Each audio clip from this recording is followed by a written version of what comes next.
اچھا قبلہ، ان تمام چیزوں سے ان کے یعنی کہ جو ہے وہ ان سے بچا جائے اور کرم اور فضل اور رحم کے حصار میں رہنے کے لیے قرآن کریم کی تلاوت بھی آپ نے بتائی ہے، اور اس کے علاوہ بھی کوئی ایسے کچھ وظائف ہیں یا پھر درود پڑھنے کے حوالے سے جس سے ہم لوگ یہ جو چھوٹے چھوٹے مسائل ہیں، پریشانیاں ہیں، ان سے انسان بچتا بھی ہے اور اپنے ٹریک پہ رہتا ہے، ذرا انسان اترتا نہیں ہے اپنے ٹریک سے؟ دیکھیے، سب سے بنیادی چیز ہے بکر بھائی، اللہ پر یقین کامل۔ بالکل ٹھیک۔ آپ اپنے تعلق کو اپنے اللہ سے مضبوط کریں، کیونکہ قرآن کریم نے بڑا واضح طور پر یہ کہا ہے کہ تلک الایام نداولوہا بین الناس، اللہ لوگوں کے درمیان دن بدلتا رہتا ہے۔ بالکل۔ یعنی آپ یہ دیکھیں کہ ہمارے ماضی کو اگر ہم اپنے دیکھیں، اپنے ہوش میں جب سے ہم آئیں تو کئی اتار چڑھاؤ زندگی میں، کبھی بہت اچھے دن تھے ہمارے، کبھی بہت نرم گئے، کبھی پھر اچھے بالکل صحیح۔ تو یہ ایک زندگی کی علامت ہے، اتار چڑھاؤ۔ اب اس اتار چڑھاؤ میں جس کا یقین اپنے اللہ پہ کامل ہے، وہ نشیب و فراز میں کبھی بھی مایوس نہیں ہوگا، ڈپریس نہیں ہوگا، انزائٹی میں نہیں جائے گا، حالات جیسے بھی ہوں اسے یہ یقین ہوگا کہ میرا اللہ دیکھ رہا ہے۔ یعنی حضرت ابراہیم علیہ السلام نے ہمارے لیے کیا یعنی ایک مثال اور ایک نمونہ قائم فرما دیا کہ جب آپ کو آگ میں ڈالا جا رہا ہے، حضرت جبریل امین حاضر خدمت ہے اور عرض گزار ہے کہ اے اللہ کے خلیل، کوئی پیغام ہے اللہ کے لیے تو مجھے دیجئے، میں جا کے عرض کروں۔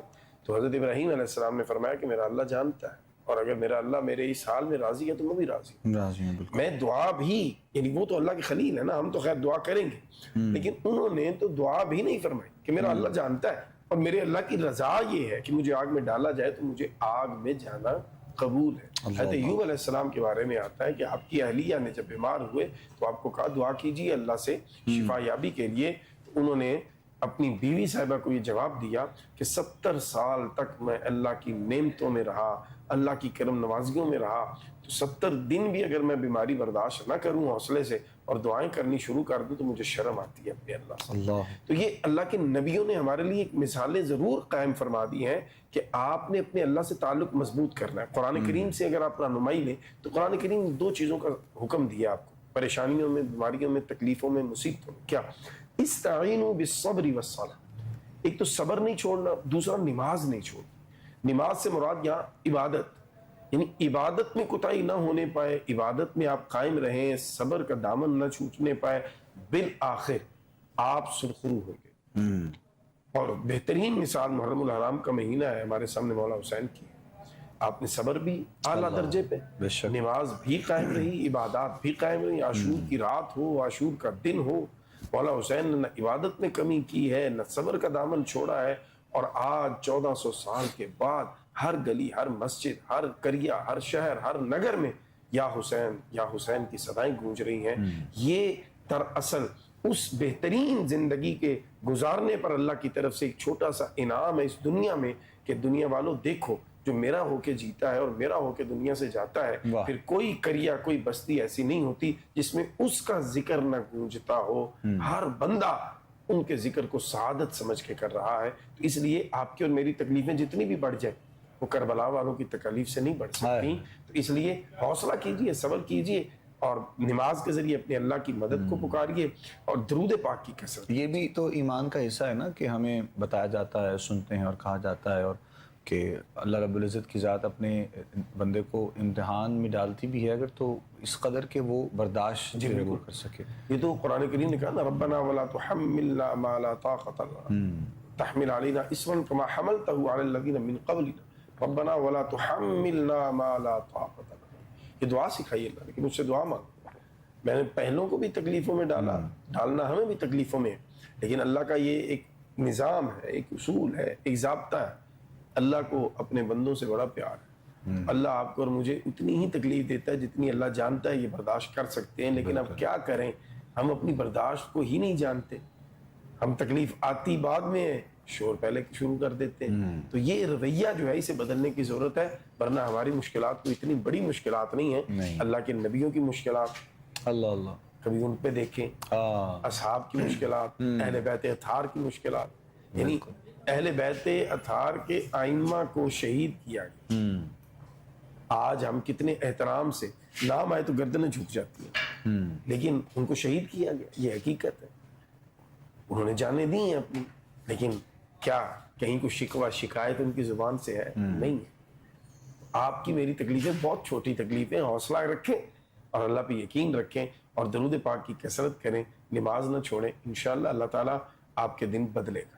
بالکل ایسے ہی ہے, اور اس میں کوئی شک والی بات نہیں ہے. ہم اگر پہلے کی بات کی جائے یا پھر دور رسالت مآب صلی اللہ علیہ وسلم کی بات کی جائے, صحابہ کرام کے دور کی بات کی جائے, اہل بیت اطہار کے حوالے سے بات کی جائے, تو وہ اس وقت جو کٹھن مرحلات سے گزرے ہیں اور پھر اتنے تمام قربانیوں کے بعد بھی آپ نے دین اسلام کے جو جھنڈا ہے اس کو سرخرو کیا اور اس کو چھوڑا نہیں ہے, اس کو بلند رکھا ہے.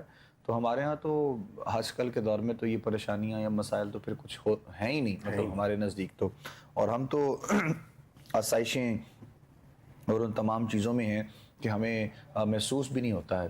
ابھی ویسے ہی کل ہمارے دوست ہیں, ان سے بات ہو رہی تھی, تو حج کے حوالے سے, عمرہ کے حوالے سے بات ہو رہی تھی, تو وہ بھی کہنے لگے اور میں نے بھی کہا, میں نے کہا اب تو جب آپ وہاں پر بھی جاتے ہیں تو آپ کو وہاں پر ہر چیز جو ہے وہ آپ کو 5 اسٹار مل جاتی ہے اور آپ تو سکون میں رہتے ہیں, اسی والے میں لگ گئے اور کیا چاہیے. اللہ اکبر اللہ. یعنی میدان عرفہ کے حوالے سے یعنی ہم جو سنتے ہیں کہ روز محشر جو ہے وہ وہی جگہ ہوگی اور وہیں پر جو ہے وہ اللہ رب العزت کی طرف سے یہ سارا معاملہ ہوگا. لیکن چونکہ دیکھیں آج کے دور میں وہیں پر ہمیں اے سی مہیا ہے, ٹھنڈک مہیا ہے, کھانے پینے کی تمام چیزیں ہمارے پاس آ جاتی ہیں اور ہمارے لیے کتنی آسانی ہو جاتی ہے.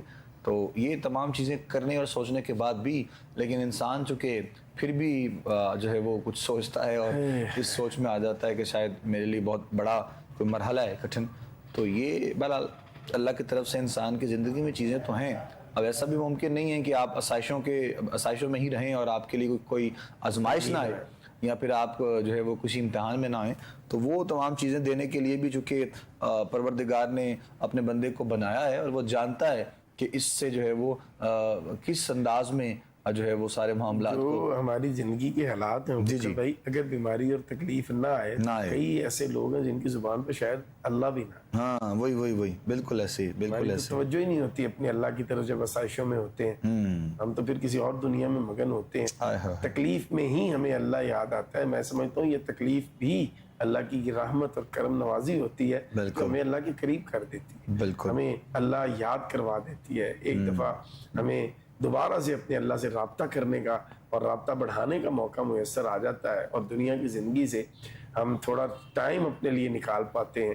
ادروائز جب تک صحت کے ساتھ ہیں تب تک تو پھر ابھی یہ لیٹسٹ دیکھیں نا, کئی ایسے حادثات ہو رہے ہیں کہ بندہ پریشان ہو جاتا ہے. ہماری ایک لیجنڈری ایکٹریس تھی جی خاتون, بڑی عمر کی تھی اور بالکل کراچی میں, تو فلیٹ سے ان کی ڈیڈ باڈی وغیرہ ملنے کے معاملے کے بعد بالکل ایسے ہی. دیکھیں نا کتنی کامیاب زندگی اور کتنی گلیمر والی یہ ابھی بھی ایک تو یہ تو آپ ان کی بات کر رہے ہیں, لیٹسٹ والی ابھی ایک تازہ بھی ہے جی میں لیکن وہ بھی دیکھیں ہم نشان عبرت کے لیے تو وہ بھی کافی ہے دنیا میں. اگر انسان لوگ دیکھیں یعنی ہم یہ سمجھتے ہیں ابو بکر بھائی دوڑتے ہیں نا جب ہم جی تو ہم سمجھتے ہیں کہ ہم ہی ہیں صرف, بالکل, اور ہم کٹتے چلے جاتے ہیں, اپنے رشتوں کو پیچھے چھوڑتے چلے جاتے ہیں. اور پھر اینڈ اب مجھے اتنی تکلیف ہوئی کہ جب یہ خبر سنی, اللہ کرے غلط ہو, میں تو ابھی بھی یہی کہہ رہا ہوں بالکل کہ باپ نے اور بھائی نے لاش لینے سے انکار کر دیا, لاوارث قرار دے کے دفنایا گیا. بالکل ایسے ہی. یہ سبق ہے میرے بچوں بچیوں کے لیے کہ دیکھیے ماں باپ کے ہوتے ہوئے. اور پھر جو تحقیق اس پہ جاری ہے وہ کہنا ہے سب کا کہ وہ بہت عرصے سے وہاں پر 6-7 مہینے سے وہ لاش وہاں پر جو ہے وہ پڑی تھی, کیا معاملہ تھا, بہرحال یہ تو ہم نہیں جانتے ہیں.